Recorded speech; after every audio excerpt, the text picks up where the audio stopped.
नमस्कार। चित्तौड़ दर्शन में आज समाचार में पुनः आप सभी का स्वागत है। नजर डालते हैं आज के समाचार की ओर। अपर जिला एवं सेशन न्यायालय क्रमांक 2 द्वारा हत्या के आरोप में 2 अभियुक्तों को आजीवन कारावास एवं 50,000 रुपए के अर्थदंड से दंडित किया। इन दोनों अभियुक्तों ने गत वर्ष ओछली पुलिया के समीप एक ट्रक चालक की ट्रक में केबिन में प्रवेश कर चाकू से गोदकर हत्या कर दी थी। अपर सेशन न्यायाधीश क्रमांक 2 चित्तौड़गढ़ के पीठासीन अधिकारी विनोद कुमार बेरवा ने अपने एक निर्णय में चाकू से जानलेवा हमले के आरोप में 2 अभियुक्तों को आजीवन कारावास एवं 50,000 रुपये के अर्थदंड से दंडित किया। अपर लोक अभियोजक ममता जिनगर के अनुसार 2 अगस्त 2024 को ट्रक चालक हरलाल जब चित्तौड़गढ़ के समीप ओछली पुलिया के समीप अपनी ट्रक खड़ी करके वाहन की केबिन में सो रहा था तो अगले दिन सवेरे मौके पर आए 2 जनों ने उससे पैसों की मांग करते हुए उससे झगड़ा करना शुरू कर दिया एवं उस पर चाकू से वार कर उसे गंभीर रूप से घायल कर दिया और ट्रक की केबिन से नकदी, मोबाइल आदि लूट ले गए। इस हमले में बाद में उपचार के दौरान हरलाल की मौत हो गई।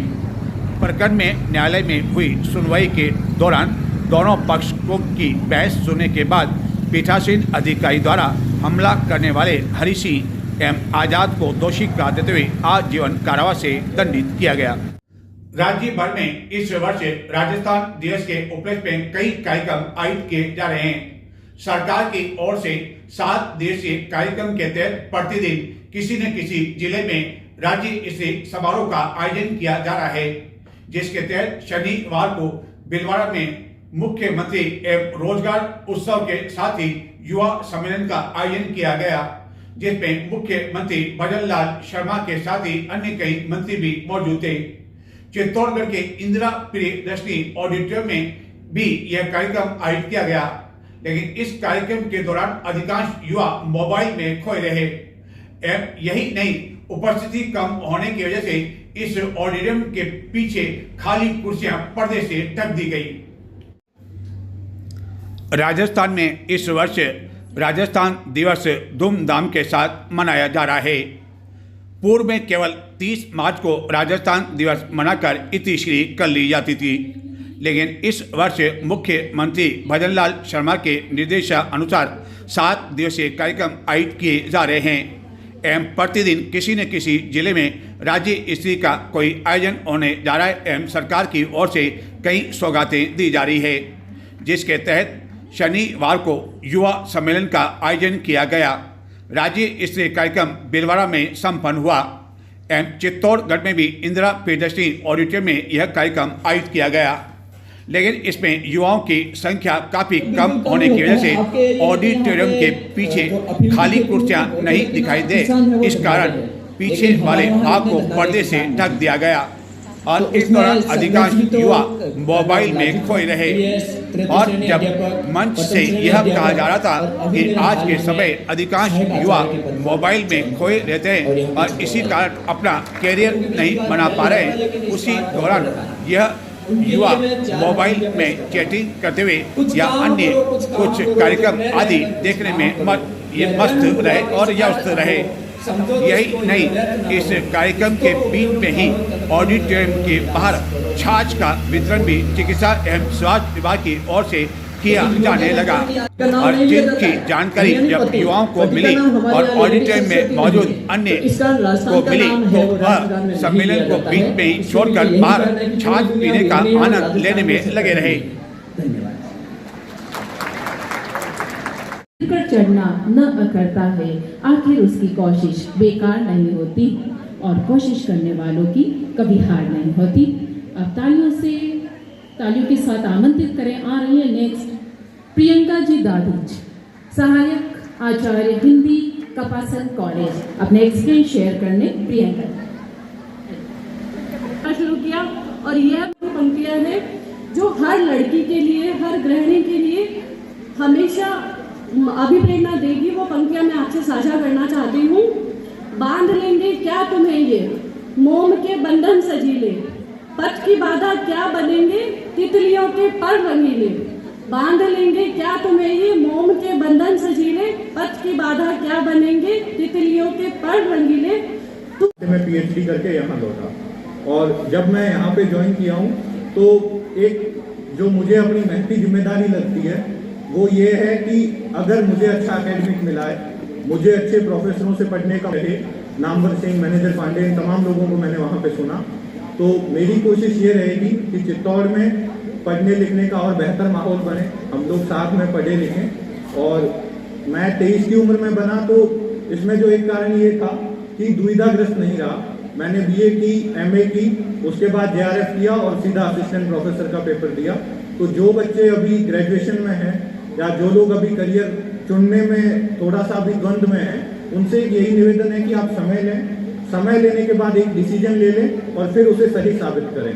जितना मैं सीखा हूँ, कोई भी फैसला आप ये सोच के नहीं कर सकते कि ये सही है, आपको फैसला लेना होता है और फिर उसे सही साबित करना होता है। तो वो एक शेर है ना कि खुद ही को कर बुलंद इतना कि हर तकदीर से पहले खुदा बंदे से पूछे कि तेरी रजा क्या है। तो आप पहले एक फैसला लें और फिर उसको सही साबित करें। धन्यवाद।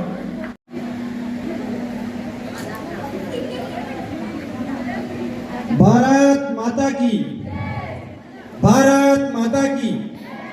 मैं जगदीश चंद्र जाट, चित्तौड़गढ़ के छोटे से गांव रामपुरिया जो गोसुंडा के पास में वहाँ का रहने वाला हूँ। मैं जूनियर अकाउंट में अभी जो भर्ती हुई 2023 में, उसमें मेरा सिलेक्शन हुआ है और अभी ट्रेजरी चित्तौड़गढ़ में ही पोस्टेड हूँ मैं। इससे पहले मैं 18 वर्ष भारतीय सेना में रहकर देश सेवा करने का मौका मिला और 18 साल में भारतीय सेना में रह के आया हूँ। मेरी जर्नी की बात करूँ तो मैं बहुत कम एज में, मतलब 17 ईयर्स 2 मंथ्स में मैं भारतीय सेना में ज्वाइन हो गया था, यानी 12th करते ही, 12th का रिजल्ट नहीं आया उससे पहले ही। जब हम बचपन में गांव में रहते थे तो गांव में एक ही ये माहौल होता है कि छोटी उम्र में ही हम टोलियां बना के सुबह सुबह 5 बजे उठ के दौड़ लगाने जाते थे और एक जुनून होता था कि देश सेवा में जाना है। आप आर्मी में थे और आर्मी से फिर आप गवर्नमेंट जॉब में आए।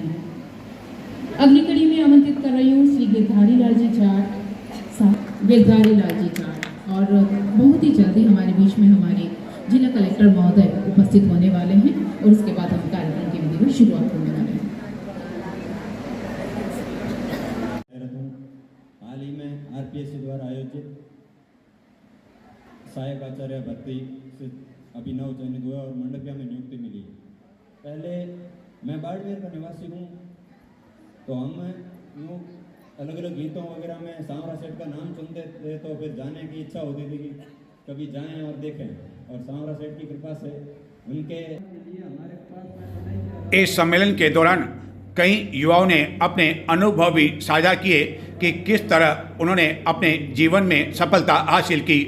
और ये सम्मेलन के बीच में जब छाछ का वितरण होने लगा तो कई युवा बाहर आ गए और अपने साथ छाछ के पैकेट लेकर ऑडिटोरियम में पुनः जाते हुए दिखाई दिए। कुछ बाहर भी छाछ का आनंद लेने में लगे रहे। आगामी 1 अप्रैल से जिला चिकित्सालय समेत जिले में सभी चिकित्सालयों का समय परिवर्तित हो जाएगा।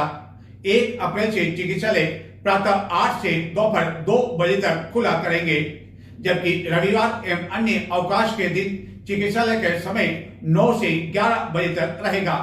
वर्तमान में चिकित्सालय का समय दोपहर 3 बजे तक है, लेकिन गर्मी को देखते हुए यह समय प्रति वर्ष 1 अप्रैल से परिवर्तित कर दिया जाता है। उत्तर प्रदेश की राज्यपाल आनंदीबेन पटेल 2 दिवसीय दौरे पर रविवार को चित्तौड़गढ़ आ रही है। इस दौरान वह अपने पूरे परिवार के साथ सांवलिया जी दर्शन करेगी एवं दुर्ग का भ्रमण भी करेगी। यदि 30 मार्च रविवार को रात्रि में चांद दिखाई देता है तो 31 मार्च को ईद का पर्व मनाया जाएगा, जिसके लिए तैयारी प्रारंभ कर दी गई है।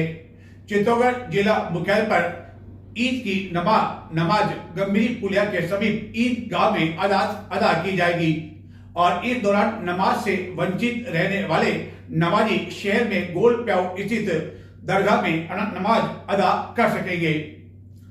राज्यस्थान दिवस के उपलक्ष्य में कई कार्यक्रम 30 मार्च को आयोजित किए जाएंगे, जिसके तहत चित्तौड़गढ़ में भी 30 मार्च रात्रि को इंदिरा प्रियदर्शनी ऑडिटोरियम में सांस्कृतिक कार्यक्रम का आयोजन किया जाएगा, जिसमें बाहर से आए कलाकार भी अपना कार्यक्रम प्रस्तुत करेंगे। इसी कार्यक्रम के तहत शनिवार को रन फॉर दौड़ का आयोजन किया गया, लेकिन इस दौड़ को लेकर न तो किसी तरह का कोई प्रचार किया गया और न ही लोगों को इसकी जानकारी थी, जिसके कारण यह आयोजन पूरी तरह से फ्लॉप शो साबित हुआ और केवल 80-90 जिनमें पुलिस के कई जवान शामिल थे और इंदिरा गांधी स्टेडियम में जो खिलाड़ी आते हैं उन्हें दौड़वाकर इसका इतिश्री कर ली गई।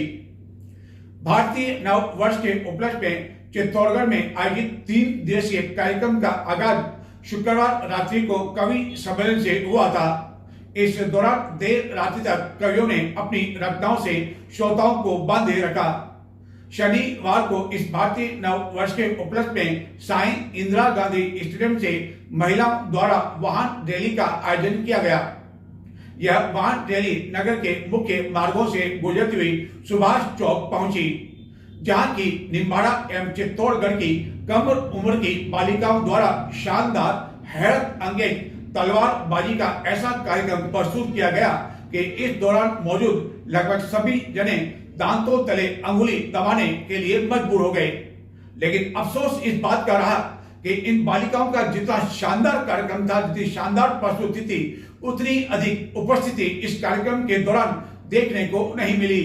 एवं भारतीय नव वर्ष होने के बावजूद लोग अपने घरों में रहे और दुकानदार अपनी दुकानों में व्यस्त रहे। बालिकाओं का यह कार्यक्रम कई दिनों तक याद रहेगा। इस कार्यक्रम के पश्चात गंभीरी नदी में भी शानदार कार्यक्रम का आयोजन किया गया, जहां गंभीरी नदी को चुनरी ओढ़ाई गई। वहीं कई महिलाओं द्वारा इस अवसर पर दीपदान किया गया। दुर्ग के युवाओं द्वारा गेर नृत्य का आयोजन भी किया गया, लेकिन यहाँ भी जितनी उपस्थिति होनी चाहिए वह देखने को नहीं मिली।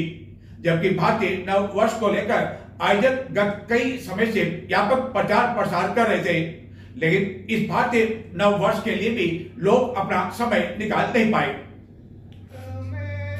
चैत्र शुक्ल प्रतिपदा हिंदू नववर्ष के उपलक्ष्य में हिंदू नववर्ष स्वागत आयोजन समिति द्वारा 3 दिवसीय आयोजन के तहत शुक्रवार रात्रि को सुभाष चौक में कवि सम्मेलन का आयोजन किया गया, जिसमें देर रात्रि तक कवियों ने अपनी प्रस्तुति से श्रोताओं को बांधे रखा।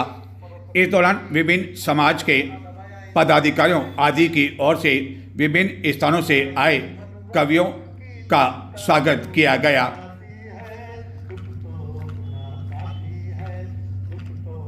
शिवलाल जी, राधे श्याम जी और मोची समाज से शिवलाल जी पधारे तो तलवार पगड़ी और उपरने से स्वागत करावे और राहुल जी के लिए एक बार जोरदार ताली बजा करके आप सभी स्वागत करावे।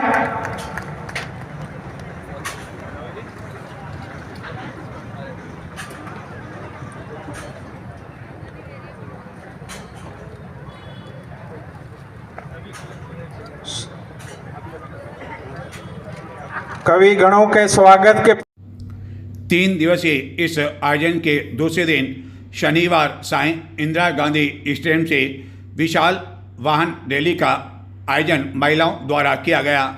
इसमें अधिकांश महिलाओं ने अपने सिर पर आन बान शान की प्रतीक केसरिया पगड़ी पहन रखी थी एवं अधिकांश दुपहिया वाहनों पर महिलाओं ने अपने वाहनों पर केसरिया ध्वज भी लगा रखे थे।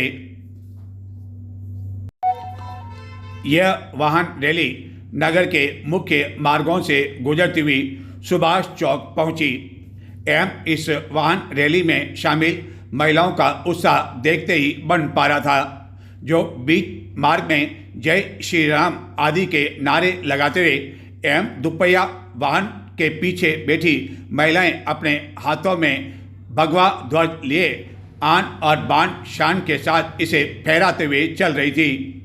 कई महिलाएं इस दौरान इतनी अधिक उत्सुक दिखाई दी कि रह रहकर बीच मार्ग में उनके वाहन आगे चल रहे वाहन से भी टकराते हुए देखे गए। लेकिन इसके बावजूद इस रैली को लेकर महिलाओं का काफ़ी अधिक उत्साह था। भारतीय नव वर्ष को लेकर रविवार 30 मार्च को चित्तौड़गढ़ के मुख्य चौराहों एवं अन्य स्थानों पर भारतीय नव वर्ष स्वागत आयोजन समिति के साथ ही अन्य कई संगठनों आदि द्वारा जगह जगह नीम मिश्री आदि का वितरण भी कराकर लोगों को मुंह मीठा कर नव वर्ष की शुभकामनाएं दी जाएगी। इसी तरह रविवार सायं इंदिरा गांधी स्टेडियम से विशाल शोभा यात्रा का आयोजन भी किया जाएगा। रविवार सायं लगभग 5 बजे प्रारंभ होने वाली इस शोभा यात्रा में कई झांकियां भी शामिल होगी। यह शोभा यात्रा नगर के मुख्य मार्गों से गुजरती हुई सुभाष चौक पहुंचेगी, जहां विभिन्न कार्यक्रम आयोजित किए जाएंगे।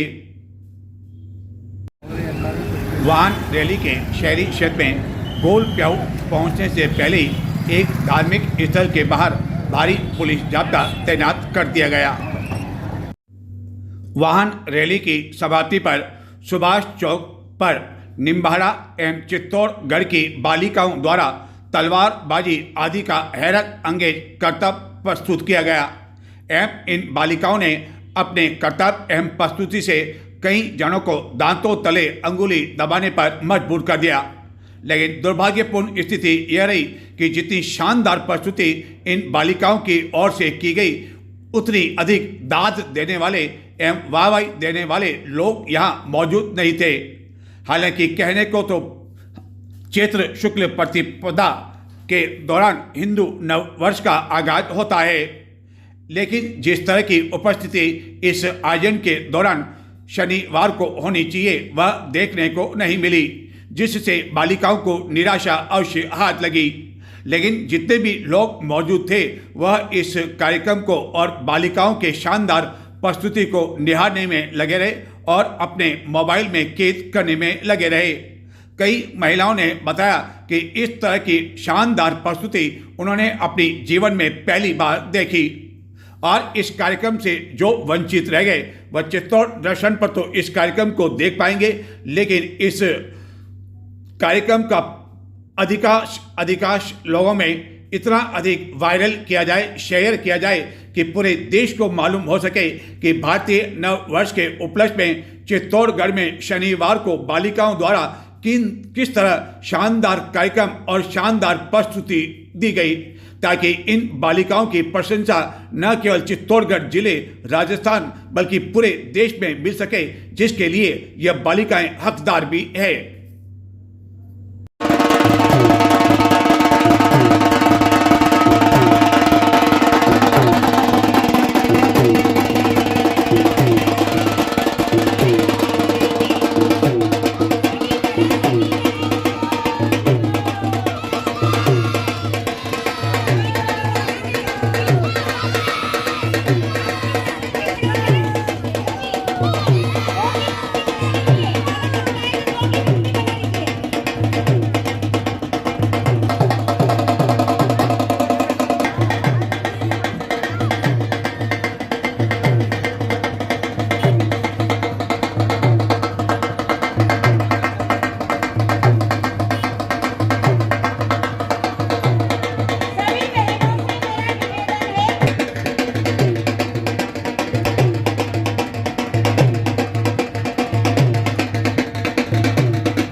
प्रदर्शन करने वाली बहनों से निवेदन है सर्किल के बीच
शनिवार सायं सुभाष चौक पर बालिकाओं का यह आकर्षक कार्यक्रम समाप्त होने के पश्चात रात्रि को गंभीरी नदी में दीप दान का कार्यक्रम आयोजित किया गया।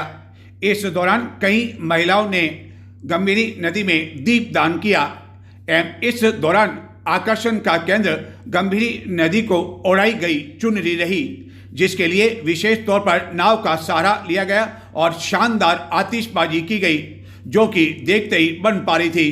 कई लोग इस आतिशी नज़ारे को देखने के लिए गंभीरी पुलिया पर भी देखे गए एवं इस दौरान विशेष तौर पर गंभीरी नदी को लेकर एक गीत की प्रस्तुति भी की गई एवं दुर्ग के कई युवाओं द्वारा गैर नृत्य भी प्रस्तुत किया गया।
कार्यक्रम के दौरान जहां कई महिलाओं द्वारा गंभीरी नदी में दीप प्रज्वलित किए गए, वहीं इस कार्यक्रम का मुख्य आकर्षण गंभीरी नदी को चुनरी ओढ़ाना रहा एवं इसके लिए विशेष तौर पर एक नाव का उपयोग किया गया एवं 150 मीटर से भी अधिक लंबी चुनरी गंभीरी नदी को ओढ़ाई गई एवं कई लोग इस कार्यक्रम के साक्षी बने।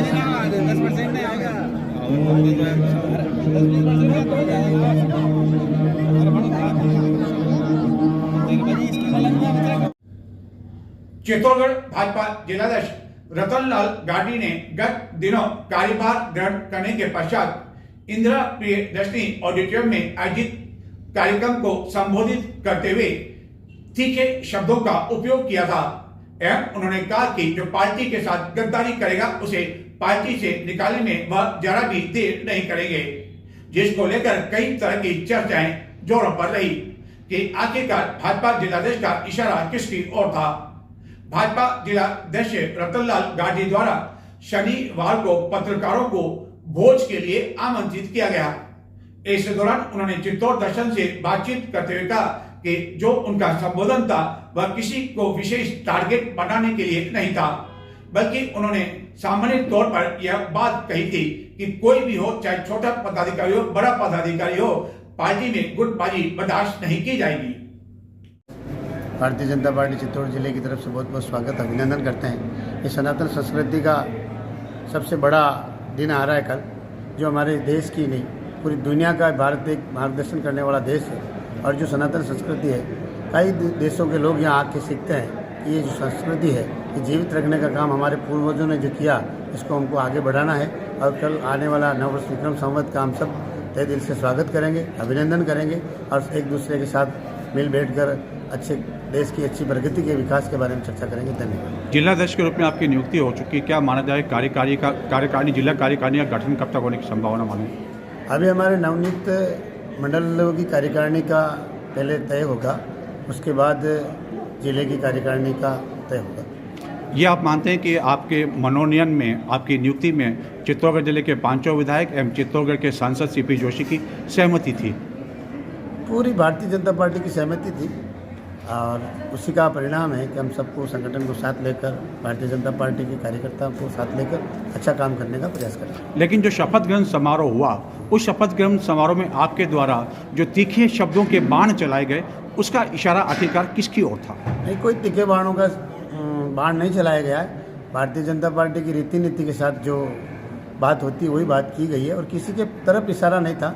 जो पार्टी फ्रंट से हटकर कोई भी काम करता है वो सबके लिए, चाहे वो मैं भी हूँ, वो सबके लिए लागू होता है। लेकिन उस समय ऐसे कोई हालात नहीं थे, कोई गुटबाजी जैसे दिखाई नहीं दे रहा था, लेकिन आपके तीखे शब्दों से लगा कि कहीं न कहीं कोई आपकी ओर निशाना इशारा है आपकी ओर। तो जो सोचता है उसके लिए है, बाकी तो भारतीय जनता पार्टी के लिए कोई समय नहीं होता है। समय तो हमेशा भारतीय जनता पार्टी सबको साथ लेकर चलने का प्रयास करती है और समय परिवर्तनशील है तो होता रहता है, ये कोई अलग बात नहीं है। लेकिन कुल मिला के एकजुटता रहने का संदेश है और ज़्यादा कुछ नहीं। तो ये थे आज के समाचार। अब मुझे आगे दें। नमस्कार।